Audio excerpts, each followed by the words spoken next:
జై హో.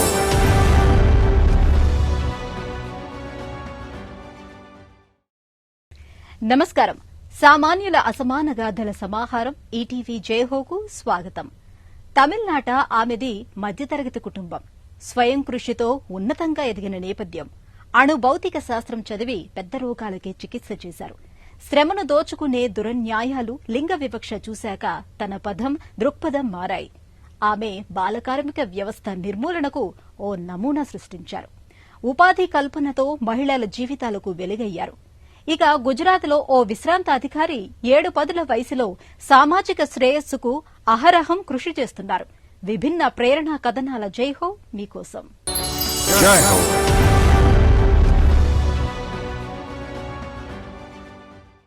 కథ కంచికి పోలేదు. ఆమె కథ కంచి నుంచే ఆరంభమైంది. చెన్నైలో రైల్వే ఉద్యోగి కుమార్తె కల్పనా శంకర్ స్వయం కృషితో ఎదిగారు. అణుభౌతిక శాస్త్రం చదివి క్యాన్సర్ నిరోధక చికిత్సలు చేశారు. కానీ సమాజానికి పేదరికమ పెద్ద రుగ్మత అని గ్రహించారు.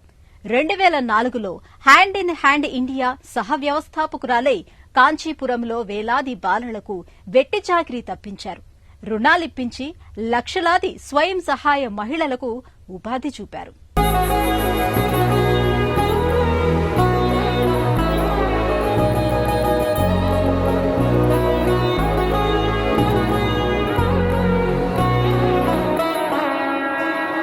రత్నగర్భ ఈ దేశం. సుసంపన్న వనరులున్నా వీడని నీడలా వెన్నంటే పేదరికం. రాజపుండు లాంటిదే దారిద్ర్యం. అణుభౌతిక శాస్త్రవేత్త కల్పనా శంకర్ మనసు తొలిచే ఆలోచనలివి. ఆమెది మధ్యతరగతి నేపథ్యం. చదువు, సామాజిక సేవకు విలువనిచ్చే కుటుంబం. చెన్నైలో పుట్టి కోవైలో పెరిగారు. మద్రాసు విశ్వవిద్యాలయంలో అణుభౌతిక శాస్త్రంలో పీహెచ్డీ. ఆమె జ్ఞానతృష్ణ నిలువనివ్వలేదు. జెండర్ స్టడీస్లో మరో పీహెచ్డీ పట్టా పుచ్చుకున్నారు. తన స్వచ్ఛంద సంస్థలు వేదికగా దేశ విదేశాల్లో బాలకార్మిక వ్యవస్థ నిర్మూలన, మహిళా సాధికారత, గ్రామీణాభివృద్ధికి బాట వేశారు.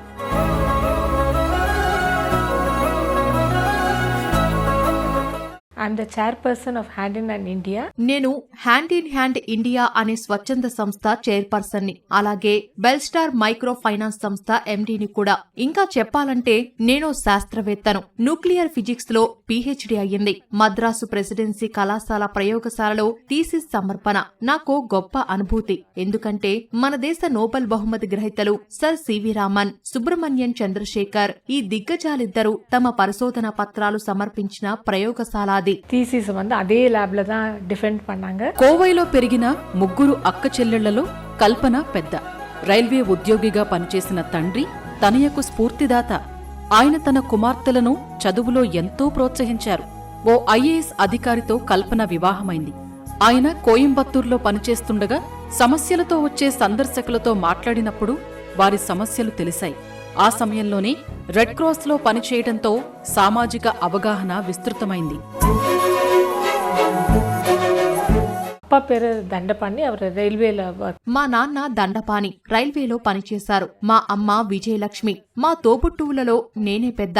నాన్నెప్పుడూ ఒకటే చెబుతుండేవారు, మన సంస్కృతి, సంబంధిత విశ్వాసాలను ఎన్నడూ వదిలిపెట్టవద్దనేవారు. అలాగే మహిళలు ఆర్థికంగా స్వతంత్రంగా ఉండాలని అభిలషించారు.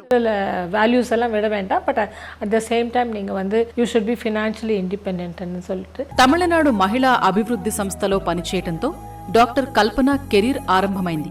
ఈ క్రమంలో ప్రపంచ బ్యాంకు పేదరిక నిర్మూలన కార్యక్రమాల అధికారి అయ్యారు. ఇదే సమయంలో 2002లో స్వీడన్ పారిశ్రామికవేత్త పెర్సీ బార్నెవిక్ పరిచయం ఆమె కెరీర్ను మలుపు తిప్పింది.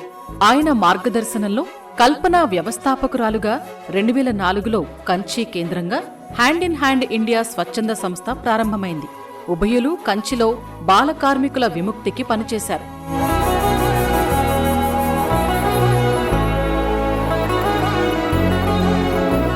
నా గవర్నమెంట్ లో వర్క్ பண்ணும்போது இந்த மாதிரி కాంచీపురత్లో నా ఈ పయనానికి మార్గం చూపిన ఘటనను ఇక్కడ ప్రస్తావించాలి. నేను సైంటిస్టుగా ప్రభుత్వంలో పనిచేస్తుండగా కాంచీపురంలో ఓ స్వచ్ఛంద సంస్థ నడపాలని నాకు ఆహ్వానం అందింది. స్వీడన్ పారిశ్రామికవేత్త పెర్సీ బార్నెవిక్ ఆ సంస్థకు మద్దతుగా ఉంటారని తెలిసింది. అయినా అప్పటికే ఏబీబీ, యూపాండ్, ఆస్ట్రాజెన్కా తదితర బహుళజాతి సంస్థల అధ్యక్షుడు. అందువల్ల ఈ ప్రతిపాదన మా కుటుంబ సభ్యులకు నచ్చింది. పోగుம்போது ஒரு நல்ல இடத்துக்கு தான் கூட்டிட்டு போவாங்க. భౌతిక శాస్త్రవేత్త అయిన డాక్టర్ కల్పన సామాజిక హిత వ్యాపారవేత్తగా మారిపోయారు. కోయంబత్తూర్లో రెడ్ క్రాస్, మహిళాభ్యుదయ కార్యక్రమాలు ఇందుకు తోడ్పడ్డాయి. అంతకుముందు కల్పన కొంతకాలం చెన్నై అడియార్ క్యాన్సర్ సంస్థలో డాక్టర్ శాంత దగ్గర పనిచేశారు. రేడియేషన్ థెరపిస్టుగా చేసిన కాలంలో రోగుల బాధను చూడలేకపోయారు. ఈ చికిత్స కంటే క్షేత్రస్థాయిలో తను చేయాల్సింది ఎంతో ఉందని అర్థమైంది. పేదలు తమ బిడ్డలపై కుటుంబ పోషణ భారం వేయటం చూశారు. పసివాళ్లను పనివాళ్లుగా మార్చుతున్న వైనం ఆమెను నిలువనివ్వలేదు. ఈ క్రమంలో ఆమె ప్రభుత్వ ఉద్యోగం వదులుకున్నారు. పేదలకు మేలు చేసే సామాజిక వ్యాపారవేత్తగా ఆమె తన పయనం ప్రారంభించారు. இப்போ ఎన్జిఓలో వర్క్ பண்ணும்போது గ్రాస్ రూట్స్ కోవైలో ఓ స్వచ్ఛంద సంస్థతో కలిసి పనిచేస్తుండగా క్షేత్రస్థాయి సమస్యలు తెలిసాయి. కేవలం 5,000 రూపాయలకు పసిబిడ్డలను తాకట్టు పెట్టే నిజం తెలిసింది. కొందరైతే కడుపులో ఉన్న బిడ్డను తాకట్టు పెట్టారని విని నిర్ఘాంతపోయాను. ఈ సమస్యకు పరిష్కారం అర్థం కాలేదు. తర్వాత కాలంలో అలాంటి 100 మంది చిన్నారులను విడిపించాం. அவங்க வந்து தறி முதலாளி கொடுத்துட்டு அந்த மாதிரி ஒரு 100 குழந்தைங்களை எடுத்துன்னு வந்தோம். బెల్ స్టార్ సూక్ష్మ రుణ సంస్థ మేనేజింగ్ డైరెక్టర్గా డాక్టర్ కల్పన మహిళల ఉపాధికి రుణాలు ఇప్పించారు. గ్రామీణ మహిళా సాధికారతకు కృషి చేశారు.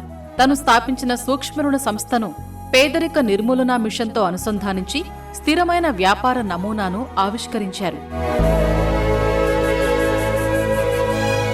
இதுதான் ஃபர்ஸ்ட் பில்லு. இப்போ ஏழ்மைக்கு అడిపడే కారణం என்னன்னு పాతీங்கன்னா మేము బాల కార్మికుల తల్లులతో ఒక బృందాన్ని ఏర్పాటు చేశాం. కోరా సిల్క్ డిజైనింగ్ కోసం చిన్నపిల్లల సన్నటి చేతివేళ్లు ఉపయోగపడతాయి. అయితే ఆ పనిని జాక్వార్డ్ మిషన్ కూడా చేస్తుంది కదా. అందువల్ల కేవలం 12% వడ్డీ రేటుతో ఆ మిషన్ ను వారికి అందించాం. దీనివల్ల లాభం వస్తే వాళ్లు తమ బిడ్డలను బడికి పంపుతారనే మా ఉద్దేశం. ఈ పథకం విజయవంతం కావటంతో 17 రాష్ట్రాలు, 2 కేంద్రపాలిత ప్రాంతాలకు మా కార్యకలాపాలను విస్తరించాం. ஸ்டேட்ஸ்ல 2 யூனியன் டெரிட்டரியில వర్క్ பண்றோம். இதுல ரொம்ப సంతోషం வந்து విమెన్కి మొబిలిటీ நிறைய ఇంప్రూవ్ అయ్యిருக்கு. సాంప్రదాయ కుటుంబం నుంచి వచ్చిన మహిళ తాతలు సంపాదించి ఇచ్చిన సంపదలేవీ లేవు. జ్ఞాన సంపద, దక్షత, ఆసక్తి ఆధారంగా ముందుకెళ్లారు. ఆమె చొరవతో వందలాది విద్యార్థులు పీజీ పూర్తి చేశారు. వేలాది విద్యార్థుల స్కూల్ ఫైనల్ పూర్తయింది. హ్యాండ్ ఇన్ హ్యాండ్ ఇండియా ద్వారా డాక్టర్ కల్పన అంగన్వాడీ కేంద్రాల్ని మెరుగుపరిచారు.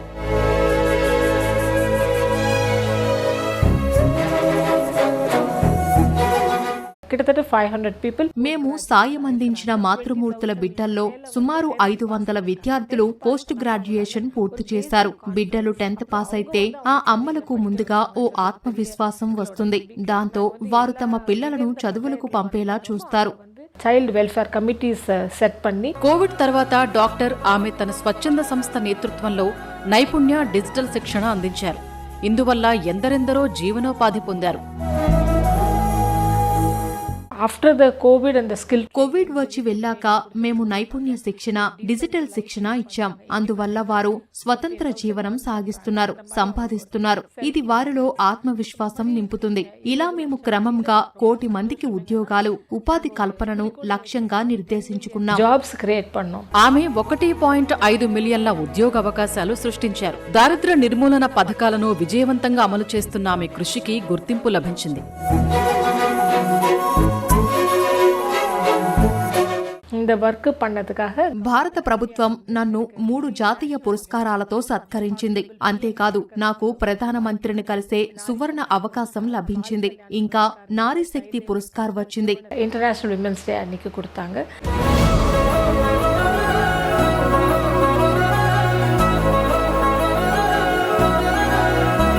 పరిమళించిన మానవత్వం, మనసంతా సేవాభావం, పరోపకారమే తన పరమ ధర్మం.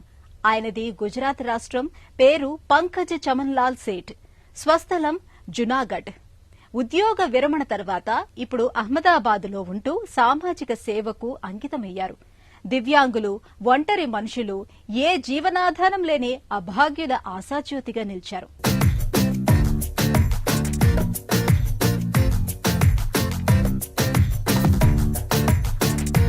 సామాజిక సేవే జీవనవేదంగా భావించే పంకజ్ చమన్లాల్ సేఠ్ సౌరాష్ట్రలోని జునాగఢ్లో పుట్టారు. ఉద్యోగ ప్రస్థానం తర్వాత ఇప్పుడు అహ్మదాబాద్లో నివసిస్తున్నారు. 2012లో క్లాస్ 2 అధికారిగా పనిచేశారు. విశ్రాంత జీవితంలో విశ్రాంతి తీసుకుని హాయిగా ఉండాలని కోరుకోలేదు. సామాజిక సేవ చేయాలని నిశ్చయించారు. ఇందుకోసం గివ్ ఫరెవర్ ఫౌండేషన్ను నెలకొల్పారు.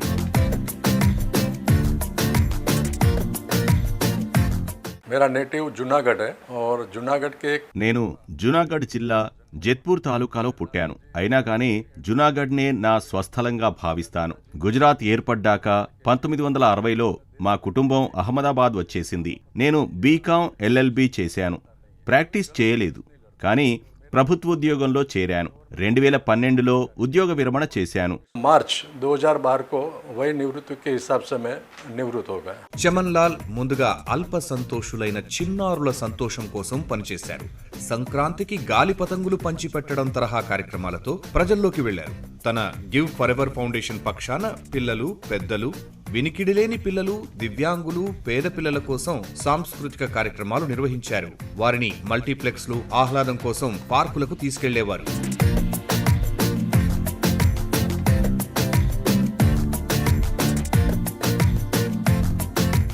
हमारे गिव फॉरएवर की जो एनजीओ है उसमें हम सबसे पहले जो स्टार्ट किया మా స్వచ్ఛంద సంస్థ గివ్ ఫర్ ఎవర్ వితంతువులు, ఒంటరి తల్లులు, జరుగుబాటు లేని పేద కుటుంబాలకు సాయం అందించేందుకు ఆరంభమైంది. పొరుగువారు తరచుగా కొంతకాలం సాయపడతారు, తర్వాత మర్చిపోతారు. లబ్ధి పొందిన కుటుంబాలు వేదన చెందుతాయి. అందుకే అలాంటి లబ్ధిదారులను అన్వేషించాలని మా బృంద సభ్యులను కోరాం. వారిని గుర్తించి మేమే వారికి సహాయం చేయడం ఆరంభించాం. तो हम उसके शुरुआत करते हैं. तो स्टार्ट हमने उससे किया. తన సేవా కార్యక్రమాలకు వేదికగా చమన్ లాల్ 2013లో గివ్ ఫరెవర్ ఫౌండేషన్ ను స్థాపించారు. ఆదాయం ఏలని కుటుంబాలు, మురికివాడల పిల్లలు, వయోవృద్ధులకు సాయం చేసే ఉద్దేశంతో నెలకొల్పారు. సామాజిక హితం, మానవతా దృక్పథంతో ఫౌండేషన్ ఆరంభమైంది. పేదరికం నీడన ఆకలితో అలమటించే మహిళలు, చిన్నారుల సాధికారతపై తొలుత ఈ ఫౌండేషన్ దృష్టి సారించింది. गिव फॉरएवर का एक फ्यूचर एक प्लान है, हमारा एक थोड़ा सपना है. ప్రభావితం చేసే ప్రాజెక్టులతో ఉపాధి అవకాశాల విస్తరణ మా స్వప్నం. స్త్రీ పురుషులకు స్థిర ఉపాధి నమూనా ఆవిష్కరణకు మేం చురుగ్గా పనిచేస్తున్నాం. స్వరోజ్గార్ సహాయ యోజన ద్వారా వ్యక్తులు స్వావలంబన సాధించేలా సాయపడాలన్నది మా లక్ష్యం. कीजिए तो हम ये अच्छी तरह से प्रोजेक्ट चला सकते हैं. ది గివ్ ఫరెవర్ ఫౌండేషన్ మహిళా సాధికారత, లింగ సమత్వం కోసం కట్టుబడి ఉంది. సహాయ్ అనే రుణ మంజూరు కార్యక్రమంతో కుటుంబాల జీవనోపాధికి సహకరిస్తోంది. మహిళలు ఆవుల కొనుగోలు, చిన్న డైరీ వ్యాపారాలకు వీలు కల్పిస్తోంది. 20,000 రూపాయల రుణం మంజూరు చేస్తోంది. ఈ రుణాన్ని తిరిగి ఏడాదిలో తీర్చేసేలా 12 వాయిదాల్లో తిరిగి చెల్లించాలి. పేదరికం మీద దండయాత్రకు సభ్యులు చురుగ్గా పనిచేస్తున్నారు.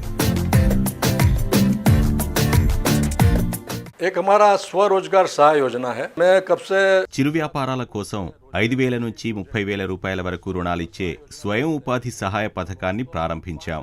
లబ్ధిదారుల్లో సైకిల్ రిక్షా పుల్లర్లు, డ్రైవర్లు, కుట్టు మిషన్ల ద్వారా సంపాదిస్తున్న మహిళలు ఉన్నారు. అత్యవసర వైద్య చికిత్సలకు రుణాలిస్తాం. ఈ చిన్న తరహా రుణాలే స్థిరమైన జీవనోపాధి కల్పనకు ఆలంబనగా ఉంటాయి. वो घर में काम करके सिलाई मशीन से कमा रही है. తన సేవా కార్యక్రమాలకు భావ సారూప్యం ఉన్న స్వచ్ఛంద సంస్థలైన Make A Difference In Education Foundation తో కలిసి పనిచేశారు. ఆ సంస్థల నిర్వహణ నైపుణ్యాలు, కార్యాచరణ లక్ష్యాలతో చమన్ లాల్ ప్రభావితులయ్యారు. అలాగే దివ్యాంగుల సంస్థలు అంధజన్ మండల్, అపాంగ్ మానవ మండల్ తో కలిసి పనిచేశారు. गिव फॉरएवर का हमारा ऐसा है कि हम डोनेशन మావి విస్తృత సేవా కార్యక్రమాలు. అంధులు, మానసిక వైకల్య బాలలు, వినికిడి లేనివాళ్లు, మాటలు రానివాళ్లు, క్షయ, క్యాన్సర్, థలసీమియా రోగులు, వృద్ధుల శ్రేయస్సుకు మేం పనిచేస్తున్నాం. फिर हम अंधजन मंडल, फिर अपंग मानव मंडल जो ऐसी संस्था है उसके साथ भी जुड़े हुए हैं. చమన్ లాల్ తన ఫౌండేషన్ ఒంటి చేత్తో నిర్వహిస్తూ వేలాది మందికి ఉపాధి కల్పించి భవిష్యత్తునిచ్చారు. విరాళాలు ఇచ్చేవాళ్లు, విరాళాలు స్వీకరించే వారిని నేరుగా అనుసంధానించాలని చమన్ లాల్ ఉద్దేశం. గివ్ ఫరెవర్ ఫౌండేషన్ యువతకు స్వావలంబన కల్పిస్తుంది. गिव फॉरएवर जब हमने शुरू किया तो మా స్వచ్ఛంద సంస్థ గివ్ ఫర్ ఎవర్ ఆరంభంలో మేము సభ్యత్వ వ్యవస్థను ప్రవేశపెట్టాం. ఆధార్, ఫోటోలు, నివాస రుజువు తదితర వివరాలను సేకరిస్తాం. ధృవీకరించిన లబ్ధిదారులను మాత్రమే నమోదు చేస్తాం. అవసరమైతే వారి ఇంటికి వెళ్లి ధృవీకరించుకుంటాం. మా సంస్థలో శాశ్వత సభ్యుల సంఖ్య 200. భావసారూప్య సంస్థలతో సంబంధాలుంటాయి. మేమిప్పటిదాకా 25,000 లబ్ధిదారుల జీవితాల్లో వెలుగు నింపాం. 1000 के ऊपर हो सकता है कि इतना हमने सबको बेनिफिट दिया है.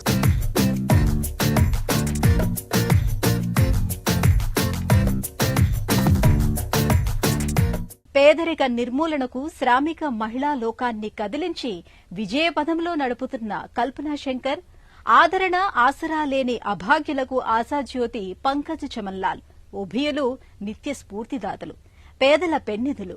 మరిన్ని కథనాలతో వచ్చే వారం జైహోలో మళ్లీ కలుద్దాం. నమస్కారం.